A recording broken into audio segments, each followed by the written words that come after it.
जय श्री कृष्ण।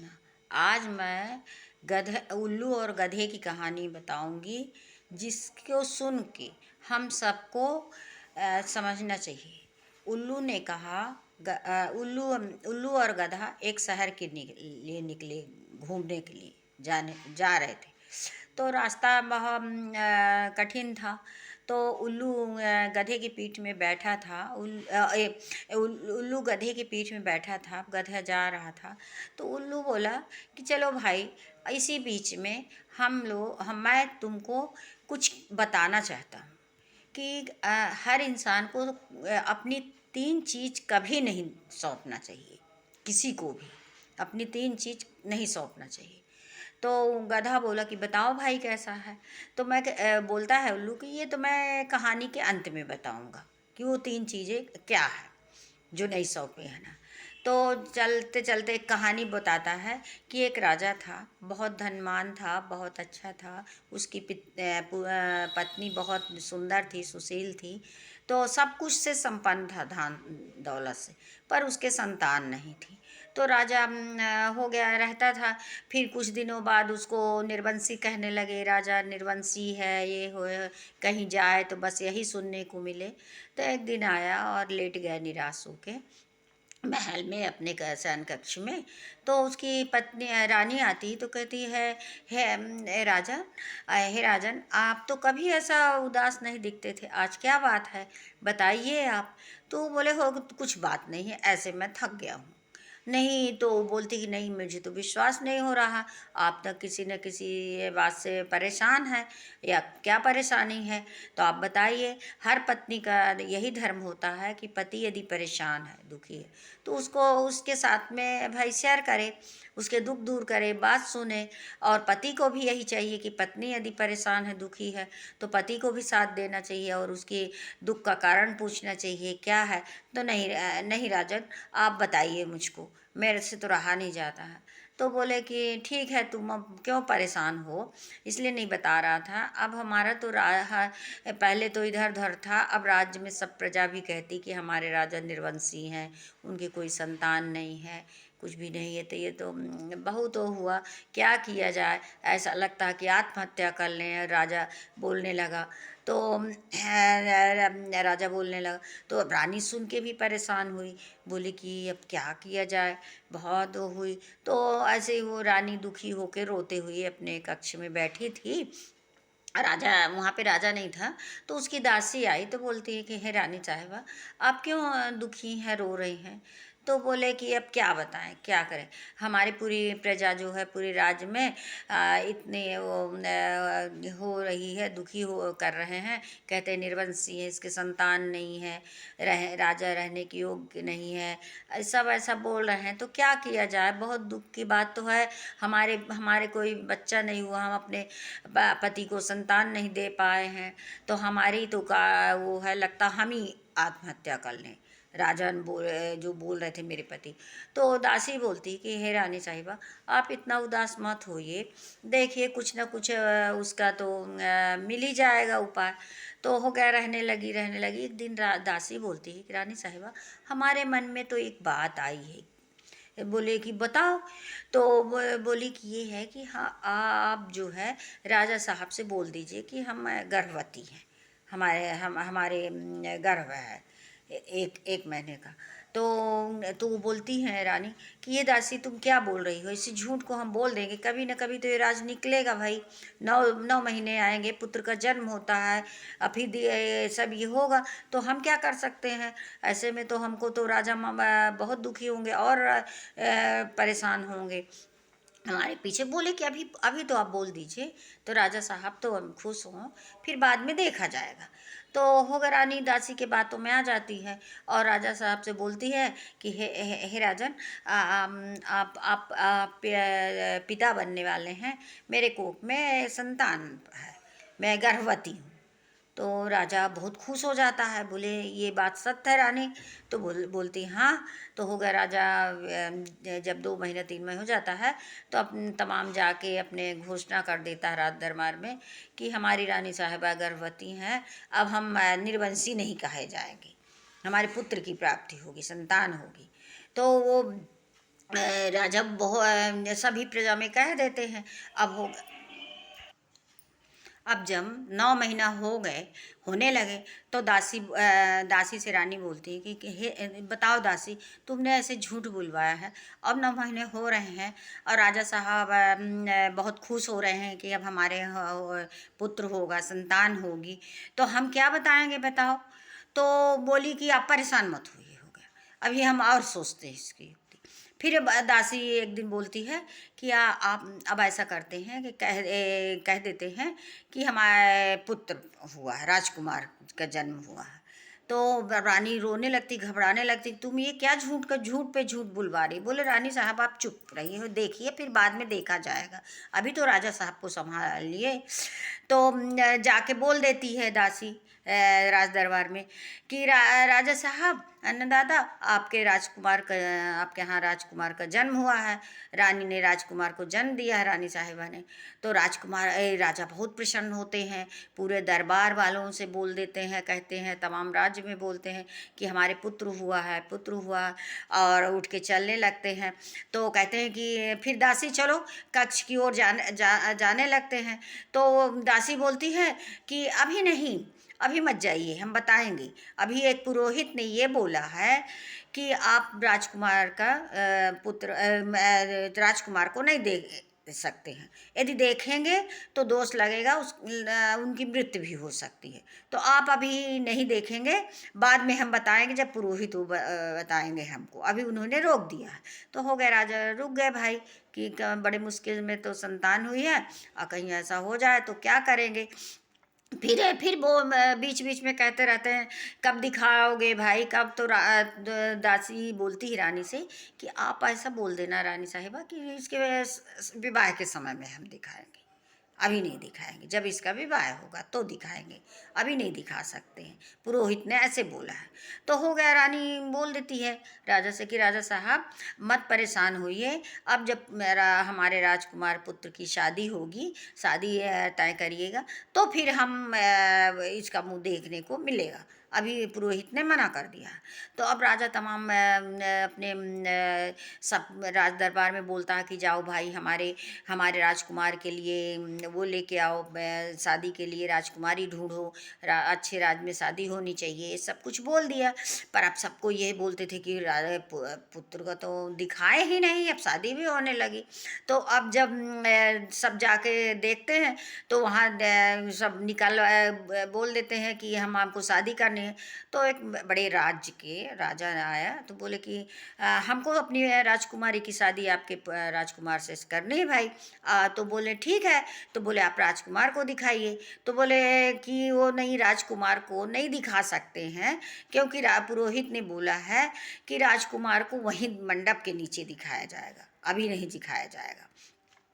तो फिर अब वो राजा सोचता कि इतनी बड़ा राजा है, वो सब कुछ है, तो अच्छा ही होगा भाई, ठीक है, हो गया, मंडप के नीचे दिखाएंगे। अब दासी बोलती कि राजा को बोल दीजिए कि बारात वारात की तैयारी करें, बारात की निकासी करें, लेके चलें, और वो करें, पालकी सजवाएं।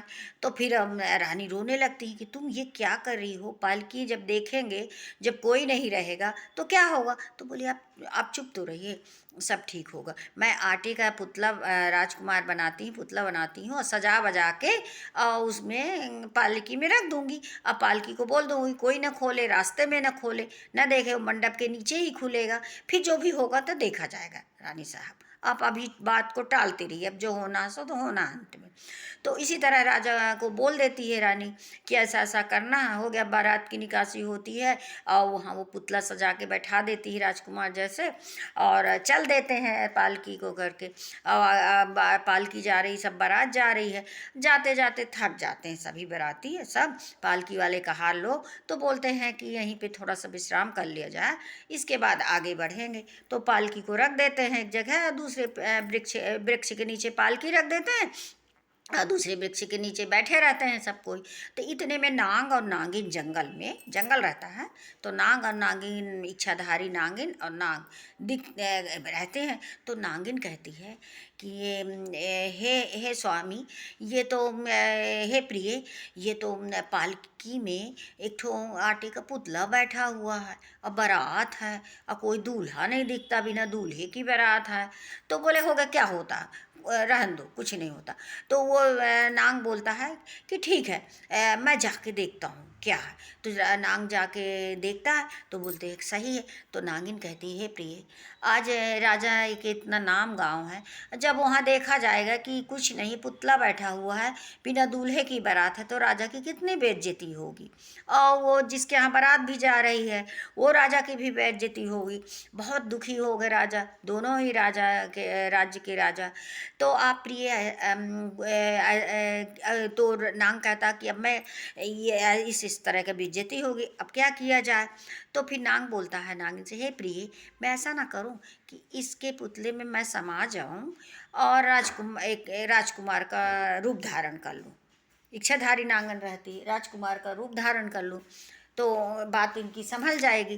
तो फिर बोलती है कि फिर आप ऐसा जाओगे, फिर वहाँ फिर राजकुमार हो जाओगे, अब फिर हमसे दूर हो जाओगे, तो हम क्या करेंगे, आप वहीं रह जाओगे, तो हम नहीं आओ।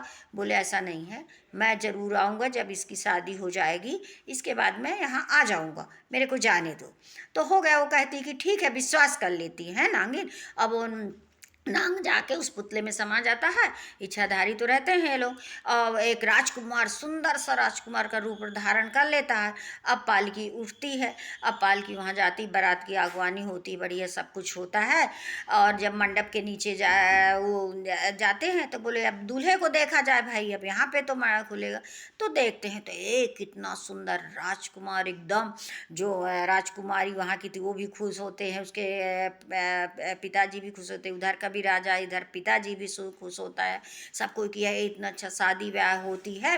और शादी ब्याह होके जब चल देते हैं तो वही रास्ते पे फिर आते हैं, फिर विश्राम करते हैं। तो वो नाग सोचता कि मैं अपने नागिन से मिल लूँ, नहीं मेरी नागिन सोचेगी कि मेरे को विश्वास में घात किया। तो वहाँ विश्राम करने के लिए जब पालकी, दो ये शर्त रहती है कि अलग अलग पालकी रहेगी। वो दूल्हा बोलता है राजकुमार कि हमारी पालकी अलग रहेगी और दुल्हन की पालकी अलग रहेगी। तो दोनों की पालकियाँ दूर दूर थोड़ी सी रख देते हैं, अलग अलग पालकी में रहते हैं। तो नाग निकलता है, अपने नागिन से बोलता है कि मैं आ गई। तो नागिन खुश हो जाए, तुम आ गए, तुम बहुत देखो, मैं मेरे को विश्वास था कि तुम आ जाओ। तो बोलता है नाग कि अब तो तुम ऐसा करो कि मान लो मैं यहाँ आ गई, अब वहाँ वो के खाली पालकी जाएगी, दुल्हन भी जाएगी, तो दुल्हन भी परेशान और उसकी माँ भी परेशान, राजा भी परेशान, अब तो और बहुत उसकी इंसल्ट होगी, नामूजी होगी। तो तुम ऐसा करो, मुझे 2 दिन का टाइम दो, मैं जाता हूँ वहाँ, सबको खुश करके 2 दिन बाद मैं यहाँ आ जाऊँगा। तो नागिन रोने लगती है कि तुम मुझे ऐसे कैसे बोल रहे हो, ऐसे कैसे लौट सकते हो, मैं क्या करूँगी, मैं कहाँ जाऊँगी। तो बोले नहीं, तुम मेरा विश्वास करो, मैं वापस तुम्हारे पास ही आऊँगा, तुमको नहीं छोड़ूंगा। फिर हो गया, तैयार हो जाती है ना, तैयार हो जाती है नागिन, वहाँ से जाते हैं, बढ़िया से आगवानी होती है। अब जब बारात वापस आ रही है तो रानी जाके मंदिर में रोने लगती है कि हे प्रभु, अब हम क्या करेंगे, हमारा क्या होगा, हमारा तो राजा मरवा डालेंगे और राजा का भी बहुत बुरा हाल होगा, इतना हम झूठ बोले हैं, पाप किए हैं। ऐसे रोते हुए बैठी रहती है। इतने में दासी देखती है कि राजा साहब की बारात आ गई और देखती है कि बहुत अच्छा राजकुमार बैठे हुए हैं। तो दौड़ते दौड़ते रानी के पास जाती, रानी चलो रो नहीं, वो तो राजकुमार, बहुत सुंदर राजकुमार है, बारात आ गई, दुल्हन भी आ गई, राजकुमारी भी, दुल्हन भी आ गई, चलो रो नहीं। और उनका मोचाना करो, परिछन करो, गृह प्रवेश कराओ, ऐसी करके बोल के रानी को ले आती। बोलती तुम झूठ बोल रही दासी। बोले नहीं, चलिए तो देखिए तो क्या। रानी आके देखती कि अरे इतना सुंदर राजकुमार, उनका बढ़िया परिछन करती, टीका करती है और अंदर लेके जाती है। अब जो है तो नाग जो सोचता है कि अरे मेरी नागिन तो सोचती होगी कि मैं उसको धोखा दिया हूँ, पर वो हो गया, रह जाता है ना। अब जब वो रहते रहते दिन दिन रहते रहते नागिन को अपने भूलने लगता है, और यहाँ बहुत खुश रहते हैं, उसके सब कोई खुश रहते हैं। तो नागिन को भूलने लगता है। अब इधर नागिन बहुत परेशान कि देखो मेरे को धोखा हो गया, मेरे नांग कैसे हैं, क्या है, कैसे हैं, कैसे नहीं है। तो वो चल पड़ती है जंगल की ओर, वहीं राजा के महल की ओर। तो जाती है तो वहाँ देखती है कि अब वो नांग तो उसका भूल गया उसको। राजकुमार है, बढ़िया राजकुमारी के साथ बढ़िया लेटा हुआ था। अब नागिन देख के बहुत दुखी होती है, बहुत रोती है और सोचती कि मेरे को कितना धोखा हुआ, मैंने कैसे विश्वास किया, कभी विश्वास करना नहीं चाहिए, पर हो गया विश्वास तो कि। तो फिर वो सोचती है कि मैं अब यहीं पलंग के नीचे ही इनके सिर पटक पटक के मैं मर जाऊंगी। और वो नागिन यही करती है। इतने में जब सुबह होता है, सवेरा होता है, तो वो उनकी पत्नी चली जाती है, रानी चली जाती है अपने शयन कक्ष से। और वो राजकुमार उठता है, देखता है कि नागिन, ओ नागिन यहाँ वो हो गई। तो समझ जाता कि ये हमारी ही नागिन है भाई, हमने बहुत गलत किया, बहुत विश्वास में घात किया। अब बहुत रोता रहता है एकदम से, और नागिन को लेके गले में डाल के उसके मरी हुई नागिन को जंगल जंगल तमाम भटकता रहता है। बोलता है कि मैंने तो बहुत धोखा दिया। पर ये थोड़ा सी कथा को मैं भूल गई थी वहाँ पे। तो ये कि जब वो नागिन जो है उसको, नांग को और राजकुमारी को देखती है, दोनों को सोए हुए बहुत खुश देखती है, तो एक समय, एक क्षण के लिए सोचती कि मैं इनको डस लूँ, उनको खा डालूँ मैं। फिर वो सोचती कि मैंने क्या पिछले जन्म में किया, जो इस जन्म में है, और इन लोग को मार के मेरे को क्या मिलेगा, मेरा पति तो मिलेगा ही नहीं। अब आगे की ओर चलते हैं, जो नागिन को लिए घूमते रहे। तो फिर उल्लू बोलता है कि देखो भाई, अब ये मेरे कथा का जो है, ये तीनों चीज़ें इसमें हैं। मैं आपको बताता हूँ कि जो मैंने बताया है, बोला है कि अपनी को ये तीन चीज़ किसी को नहीं सौंपना चाहिए दूसरे को। तो पहला तो पत्नी को अपने पति को किसी को नहीं सौंपना चाहिए, जो नागिन सौंप दी थी, है ना। और दूसरा, पति को अपने पत्नी को नहीं सौंपना चाहिए। और तीसरा जो है कि किसी के ऊपर विश्वास नहीं करना चाहिए। नहीं, विश्वास में घात होता, मतलब नागिन ने अपने पति के ऊपर विश्वास किया ना, उसको क्या मिला, उसका पति चला गया, है ना। और मरना मिला, उसको मृत्यु मिली। इसलिए देखो गधे भाई, मेरी कहानी तो समाप्त हुई है, और तीनों ये चीज़ें हैं कि किसी को नहीं सौंपना चाहिए, बताना चाहिए, विश्वास नहीं करना चाहिए, बस। तो गधा बोलता कि भाई तेरी कहानी तो समाप्त हुई, अब शहर कहाँ है। तो वो लोग बोले कि चलते चलो, चलते चलो, अब मेरी कहानी समाप्त हुई, अब शहर भी मिल जाएगा। बस ये कहानी इतनी, यहीं पे विराम हो रही है। बस, जय श्री कृष्ण।